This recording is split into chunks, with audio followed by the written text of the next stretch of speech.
In a secret facility in Norway, the government is attempting to uncover the structure and power of a troll. They believe that as long as the creature is sealed inside a reinforced underground research facility, the sleeping beast will no longer pose any threat. What no one realizes, however, is that sealing a troll away and actually controlling it are two completely different things. This is the premise of the newly released 2025 film, Troll 2. The story begins with an ancient legend. In ancient Norway, there once existed trolls formed from earth and stone, living deep within the shadows of the mountains and coexisting peacefully with humans for generations. However, everything changed with the spread of Christianity across Europe. Under Christian doctrine, giants were regarded as embodiments of evil. Eventually, a king named Olaf launched a war, believing that the existence of trolls went against God's will. He led his army to set countless traps and ultimately used sunlight to slaughter the entire troll race. From that moment on, only rumors of trolls remained among the people, gradually turning into nothing more than bedtime stories for children. Whenever the female lead Nora listened to her father tell these stories, she would instinctively question why Olaf was so cruel and why no one ever tried to save the trolls. These unanswered questions quietly planted a seed deep in Nora's heart. As an adult, Nora became an archaeologist and chose to live in the Brunda Mountains, hoping to uncover more evidence proving that trolls truly existed. One day, Nora's former partner Andreas suddenly shows up at her door. Now serving as an advisor to the Norwegian Prime Minister, he has come to invite her to take part in a highly classified mission. In short, the government has discovered a troll deep in the mountains. Upon hearing the news, Nora agrees without the slightest hesitation. Andreas then brings Nora to an unfinished power station, but once they step inside, it becomes clear that the site is actually a concealed research facility. Standing before the troll, Nora can hardly believe her eyes. The creature has been preserved in remarkably perfect condition. Andreas explains that the troll has been named Jotun. Based on their observations, it has been dormant for thousands of years, while the government has continued to study its physical structure and source of energy. Powerful ultraviolet defense systems have been installed around Jotun, designed to activate instantly and turn it to stone the moment it shows any sign of waking up. At this point, the project director Marion approaches. After a brief introduction, Nora learns that the research has reached a dead end, and the government is preparing to shut the project down. She has been brought in because of her experience, as the team believes she may be able to achieve a breakthrough. Led by Andreas, the group heads to the second floor of the facility, where he also introduces Nora to his pregnant wife. Stored here is an ancient scroll dating back to the year 1030, documenting the laws Olaf imposed upon the troll race. As Nora studies the scroll, memories of her father's stories resurface, and she realizes that those legends were true all along. However, only half of the scroll remains intact, leaving the government unable to uncover the crucial information needed to properly contain the trolls. What is certain, though, is that other trolls must still exist, and if they were all to awaken, the consequences would be unimaginable. Feeling the weight of everyone's expectations, Nora begins to sense the pressure building on her shoulders. Taking advantage of a trip to the restroom, she quietly rides the elevator alone down to where the troll is kept. Standing before the massive creature, Nora gently touches its face and unconsciously begins humming an old lullaby about trolls. What she doesn't realize is that, at that very moment, guards monitoring the facility notice something unusual in the data below. The troll, once dormant, has begun showing signs of returning vital activity.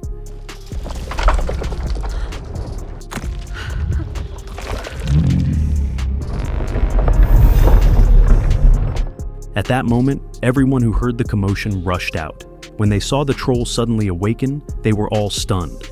Nora, however, was filled with excitement, believing that she was the one who had awakened the creature. Professor Mueller immediately ordered the ultraviolet lights to be activated, but unexpectedly Marion knocked over her coffee, damaging the control system and causing the UV lights to shut down instantly. Before anyone could react, the troll broke free from its restraints.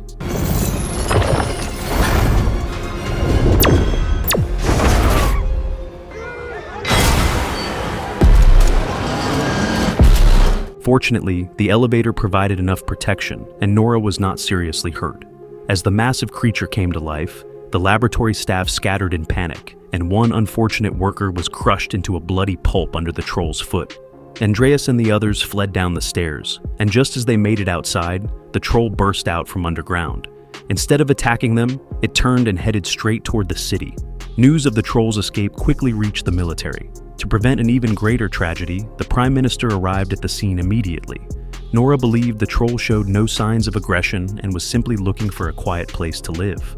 Marion, however, strongly disagreed and insisted that decisive action be taken to recapture the troll and continue the research. As the two argued fiercely, the Prime Minister cut them off.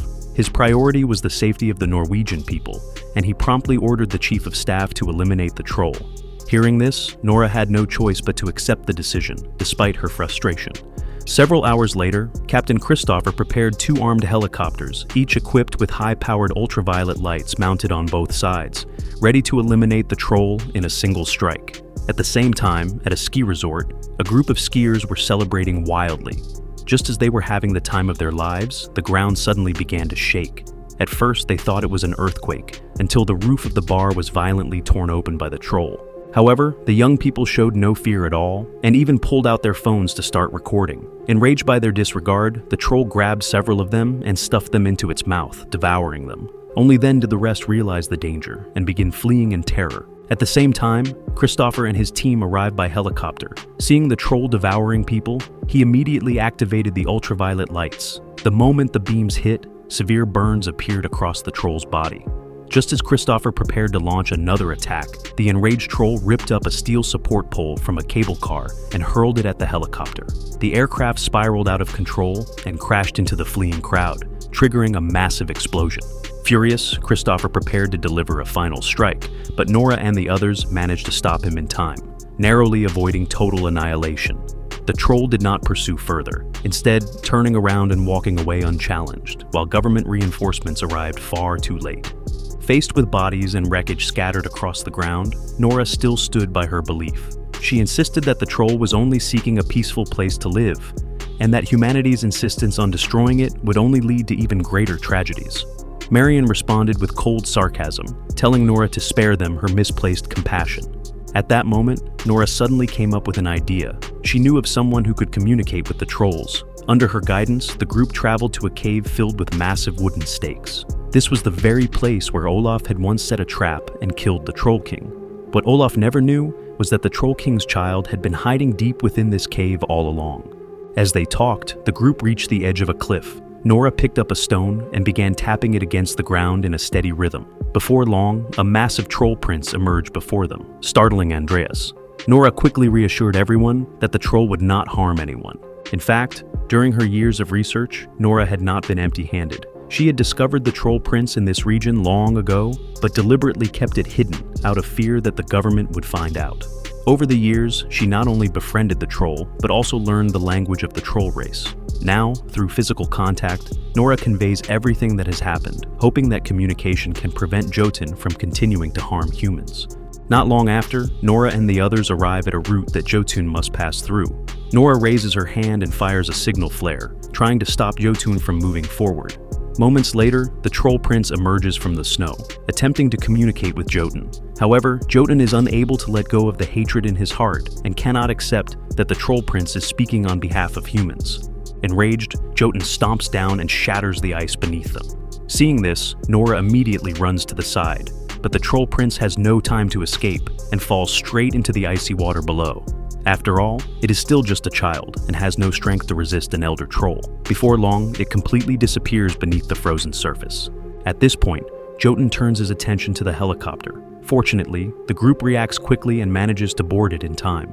Jotun attempts to grab the aircraft, but the helicopter is agile enough to evade the attack. Without lingering, Jotun turns and heads north. Staring at the massive crater left in the ice, Nora is overwhelmed with guilt. Not only did she fail to stop Jotun, but she also caused the death of the already tragic Troll Prince. Half an hour later, the group arrives at a supply station.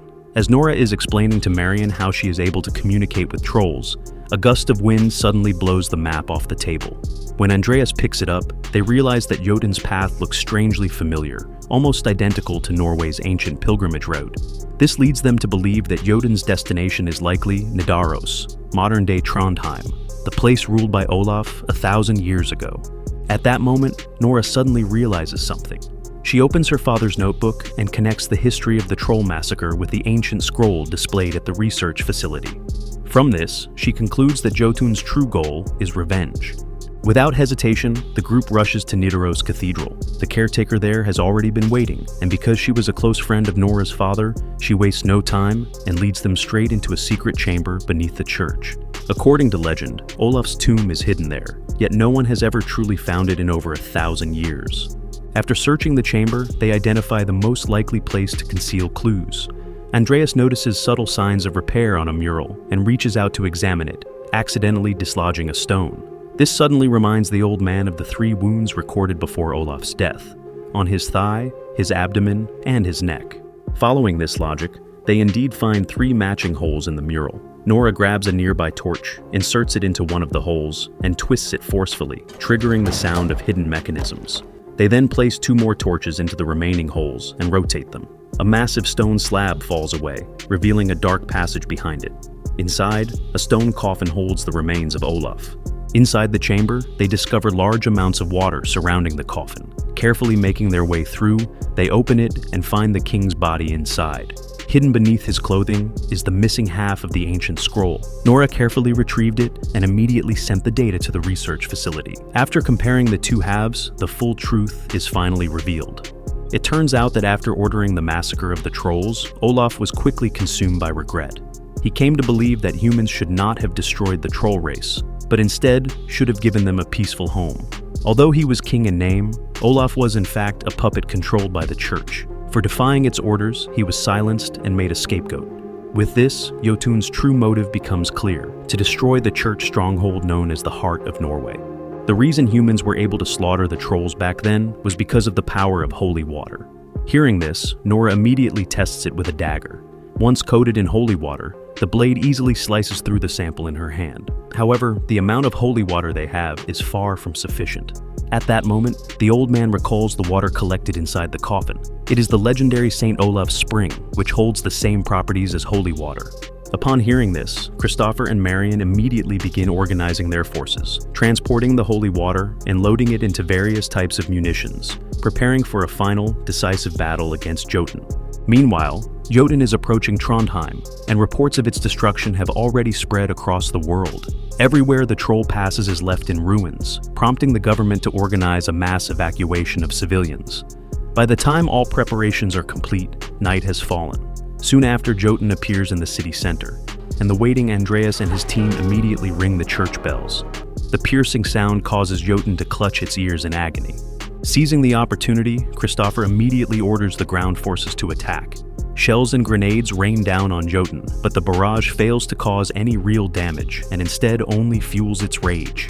Jotun uproots a massive tree and hurls it with precision, destroying the church bell. With the sound gone, Jotun regains its full ferocity. Christopher immediately orders the soldiers to retreat and then activates the final weapon using the remote in his hand.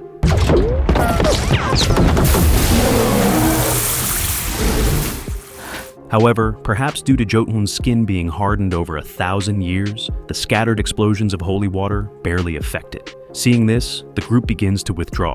At that moment, a thunderous roar echoes across the sky. The troll prince who fell into the ice earlier is still alive, having escaped and chased Jotun all the way here. The 2 trolls then clash violently atop the river, but the troll prince is far too young and no match for Jotun, quickly being pinned down and brutally beaten in the water. At this critical moment, Marion suddenly comes up with an idea. Based on the troll's anatomy, its heart is the most vulnerable part.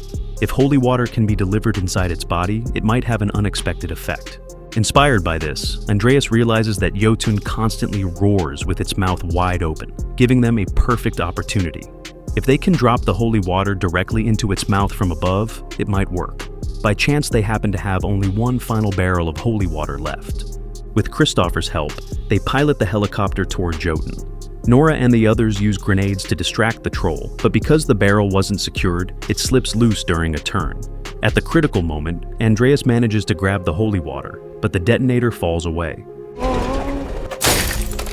With no other option left, the only way to trigger the explosion is manually, using a grenade. After a brief moment of thought, Andreas makes his decision. He chooses to sacrifice himself, jumping down while holding the holy water.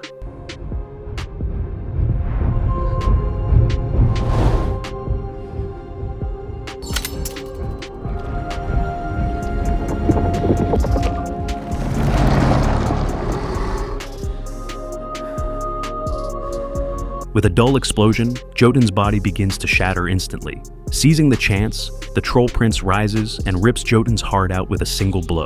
Deprived of its heart, Jotun loses all vitality and collapses into fragments of stone, sinking into the river. Months later, Andreas's wife gives birth to a baby boy. The child enters the world having already lost his father. At the same time, the Norwegian government establishes a protected area in the snowy mountains, allowing the Troll Prince to live there freely and in peace. In the film's final post-credit scene, Professor Mueller is secretly reporting to the military, with a small troll placed right in front of him. However, whether in its core themes or its narrative execution, the film feels shallow and lacking impact. The screenwriting quality seems stuck at a childlike level. Among the 4 main characters throughout the story, 3 are single, with only Andreas having a family. Unless this was done solely to set up a sequel, it's hard to understand the purpose behind such choices. That's all for this episode. Don't forget to subscribe to the channel, and I'll see you next time.